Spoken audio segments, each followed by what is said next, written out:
अस्सलाम वालेकुम स्टूडेंट। आज हम स्टार्ट लेने लगे हैं पास्ट इंडेफिनिट टेंस पे। तो पास्ट टेंस में जितने भी एक्शंस का होंगे वो वाले एक्शन होंगे जो पास्ट में हो चुके हैं, जो गुजर चुके हैं, पास्ट हो गए हैं। तो अब पास्ट इंडेफिनिट टेंस की उर्दू पहचान कुछ इस तरह है कि इनमें जो भी सेंटेंस यूज़ होंगे उर्दू के, उनके एंड पे कुछ इस तरह आएंगे। ये हरूफ ताजी और बड़ी है, अलिफ छोटी है और बड़ी है। अब आप कह रहे होंगे कि इसका क्या मतलब है, तो मैं आपको एक एग्ज़ाम्पल दे देती हूँ कि मैं स्कूल गई। अब आप देख सकते हैं कि ये वो सेंटेंस है जो कि पास्ट में हुआ है, मतलब कि मैं स्कूल गई। तो मतलब इस पे टाइम पास हो चुका है और यहाँ पर एंड में आप देख सकते हैं यहाँ छोटी ये यूज़ हो रही है। तो ऐसे जौन से भी सेंटेंस जिनके एंड पे कुछ इस तरह आ जाता है, छोटी ये, अलिफ या फिर बड़ी ये, तो इसका मतलब ये हुआ कि ये पास्ट इंडेफिनिट टेंस की बात हो रही है। तो उसी के फिर आपने हेल्पिंग वर्ब यूज़ करनी है, उसी के ही आपने वर्ब यूज़ करने हैं। मतलब कि जो उनके उस पास्ट इंडेफिनिट टेंस के रूल्स होंगे, आपने सारे फिर उस सेंटेंस में पास्ट इंडेफिनिट टेंस के ही यूज़ करने हैं, जोन-जोन से रूल है। जब आपको पहचान हो जाए कि ये पास्ट इंडेफिनिट टेंस है, तो आपने उन्हीं के ही हेल्पिंग वर्ब और जो भी रूल है, वो सारे यूज़ करने हैं। तो अब मैं आपको बताऊँगी कि इसमें हेल्पिंग वर्ब कौन-सा यूज़ होगा। यहाँ पर जो हेल्पिंग वर्ब है, वो सिंपल सेंटेंस में यूज़ नहीं होगा, लेकिन जब आप नेगेटिव और इंटरोगेटिव सेंटेंस बनाओगे, तब हम हेल्पिंग वर्ब यूज़ करेंगे। पास्ट इंडेफिनिट टेंस में सिंपल सेंटेंस में हेल्पिंग वर्ब यूज़ नहीं होगा। उसका सिंपल सेंटेंस बहुत ईज़िली हम बनाएँगे। इसकी सिंपल सेंटेंस की अरेंजमेंट हम कुछ इस तरह करेंगे कि सबसे पहले हम लिखेंगे सब्जेक्ट और इसमें सारे सब्जेक्ट जो he, she, it, I, you, we, they है, सारों के लिए जो है वो सेम ही है, सेम अरेंजमेंट है सबके लिए। सब्जेक्ट होगा, फिर उसके बाद जो मेन वर्ब है वो यूज़ करेंगे, लेकिन यहाँ पर हम second form of verb use करेंगे। पास्ट इंडेफिनिट में second form of verb use करेंगे और उसके बाद आ जाएगा ऑब्जेक्ट। बस सिंपल यही अरेंजमेंट है सिंपल सेंटेंस की। जब हम पास्ट इंडेफिनिट में सिंपल सेंटेंस को अरेंज करेंगे तो वो कुछ इस तरह होगा कि सबसे पहले आपने सब्जेक्ट यूज़ करना है, सब्जेक्ट कोई सा भी, जो भी सब्जेक्ट यूज़ हो रहा हो, सारे सब्जेक्ट के लिए यही अरेंजमेंट है, plus second form of verb और फिर ऑब्जेक्ट। ये अरेंजमेंट है सिंपल सेंटेंस के लिए। अब मैं आपको बताऊँगी कि नेगेटिव सेंटेंस आपने किस तरह बनाने हैं पास्ट इंडेफिनिट टेंस में। अब इसके नेगेटिव सेंटेंस की अरेंजमेंट कुछ इस तरह होगी कि सबसे पहले हम लिखेंगे सब्जेक्ट, जो भी सब्जेक्ट होगा, सारे सब्जेक्ट के लिए सेम अरेंजमेंट है इसकी। अच्छा, सब्जेक्ट के बाद हम लिखेंगे डिड नॉट। नेगेटिव सेंटेंस वो सेंटेंस होते हैं जिसमें हम नॉट यूज़ करते हैं। हम लिखेंगे सब्जेक्ट जो भी होगा, he, she, it, I, you, we, they, या फिर कोई नाउन, प्रोनाउन होगा तो वो हम लिखेंगे, फिर प्लस डिड नॉट, लेकिन उसके बाद सेकंड फॉर्म ऑफ वर्ब हम नहीं लगाएंगे, हम लगाएंगे first form of verb. First form of verb इस्तेमाल करेंगे और उसके बाद ऑब्जेक्ट। ये है नेगेटिव सेंटेंस की अरेंजमेंट। इस तरीके से हमने करनी है, सब्जेक्ट, फिर did not, first form of verb plus object. अब इंटरोगेटिव सेंटेंस को किस तरह हम अरेंज करेंगे, किस अरेंजमेंट से हम इसको लिखेंगे, इसके लिए हमने लिखना है सबसे पहले, जैसे कि हम पीछे जितने भी प्रीवियस टेंसेस कवर अप कर चुके हैं, उसमें इंटरोगेटिव सेंटेंसेस में हमेशा जो हेल्पिंग वर्ब होता है वो स्टार्ट में आ जाता है। उसके बाद यहाँ पे भी ऐसे ही करेंगे, हेल्पिंग वर्ब आएगा डिड स्टार्ट में, उसके बाद आएगा सब्जेक्ट और फिर सब्जेक्ट के बाद हम लिखेंगे फर्स्ट फॉर्म ऑफ वर्ब और फिर उसके बाद ऑब्जेक्ट अगर हो तो।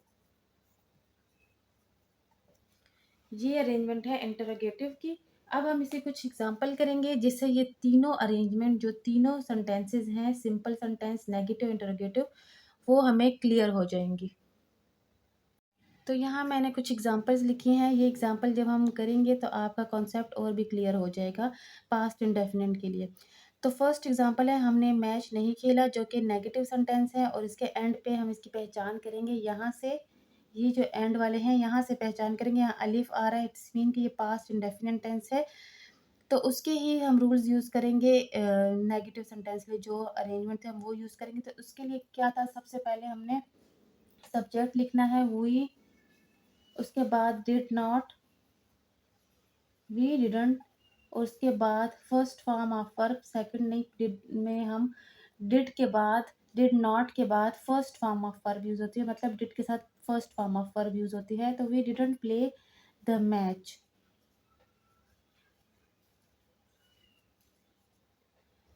अब सेकंड सेंटेंस है कि क्या परिंदे हवा में उड़े। अब ये हमारे पास इंट्रोगेटिव सेंटेंस है, मतलब इस सेंटेंस में हमसे क्वेश्चन का किया हुआ है कि क्या परिंदे हवा में उड़े। अब ये जो है ये पास्ट इंडेफिनिट टेंस है, यहाँ से हमने अंदाज़ा लगाया है। तो पास्ट इंडेफिनिट टेंस के लिए जो इंट्रोगेटिव सेंटेंस की अरेंजमेंट थी हमने वो करनी है। इंट्रोगेटिव सेंटेंस की क्या अरेंजमेंट थी, सबसे पहले जो हेल्पिंग वर्ब है वो स्टार्ट में आ जाएगा। तो यहाँ हम लिखेंगे डिड, और उसके बाद सब्जेक्ट हमारे पास यहाँ पर मोर देन वन है, मतलब बर्ड्स की बात हो रही है। तो यहाँ हम लिखेंगे डिड बर्ड्स, और उसके बाद हमने मेन वर्ब लिखना है, लेकिन first form of verb use करना है। तो हम लिखेंगे did birds fly in the air. Helping verb, फिर सब्जेक्ट, फिर मेन वर्ब हमने लिखना है फर्स्ट फॉर्म ऑफ वर्ब, और उसके बाद जो ऑब्जेक्ट होगा वो हमने लिखना है। अच्छा, नेक्स्ट है मैंने अपना काम मुकम्मल किया। अब ये सिंपल सेंटेंस है, मतलब इसमें ना नेगेटिव है ना इंट्रोगेटिव है। तो सिंपल सेंटेंस की अरेंजमेंट हमारे पास क्या थी कि हमने उसमें सबसे पहले लिखना है सब्जेक्ट, सब्जेक्ट है हमारे पास आई। उसके बाद हमने लिखना है मेन वर्ब आएगा, लेकिन उसका सेकंड फॉर्म यूज होगा। अब हमारे पास जो वर्ब है यहाँ पे वो है कंप्लीट, मतलब कि काम इसने किया है, कंप्लीट किया, इसने कंप्लीट किया टास्क। तो यहाँ पर हमारे पास जो वर्ब है वो मुकम्मल है, मतलब कि वर्ब हमारे पास कंप्लीट है, तो हम इसका सेकंड फॉर्म यूज करेंगे। तो यहाँ हम लिखेंगे आई कंप्लीटेड। जो कंप्लीट की सेकंड फॉर्म है वो है complete, completed, completed. Third form भी कंप्लीटेड ही है, आई कंप्लीटेड माई वर्क। अब जो है इसका नेक्स्ट सेंटेंस, क्या उसने खत लिखा। अब अगेन यहाँ पे इंट्रोगेटिव सेंटेंस आ रहा है। तो हम लिखेंगे सबसे पहले इसका हेल्पिंग वर्ब जो कि है डिड, उसके बाद सब्जेक्ट, सब्जेक्ट है ही या शी, जो भी आपका यहाँ कंसिडर कर लो। डिड ही, उसके बाद डिड के साथ मैंने आपको बताया था फर्स्ट फॉर्म ऑफ वर्ब आती है, तो आपने लिखना है did he write the letter. इस तरीके से डिड के साथ फर्स्ट फॉर्म ऑफ वर्ब और फिर ऑब्जेक्ट लगा के इसका सेंटेंस कंप्लीट कर लेना है। इसका लास्ट सेंटेंस है हमने सच बोला। अब ये सिंपल सेंटेंस है, तो सिंपल सेंटेंस की अरेंजमेंट भी बहुत इजी है। जस्ट हमने लिखना है सब्जेक्ट, और उसके बाद सेकंड फॉर्म ऑफ वर्ब जो कि है इसकी स्पीक की, स्पोक है second form of verb, we spoke the truth.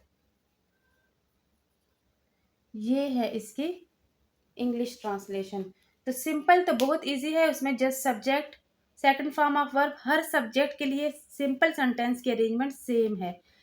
तो सब्जेक्ट के बाद हमने ऑब्जेक्ट लिख लेना है। तो इस तरीके से हमने उर्दू से इंग्लिश ट्रांसलेशन करनी है। तो पास्ट इंडेफिनिट टेंस यहीं पे कंप्लीट हो गया है। नेक्स्ट टेंस इंशाल्लाह हम न्यू वीडियो में करेंगे। तब तक के लिए अल्लाह हाफिज़।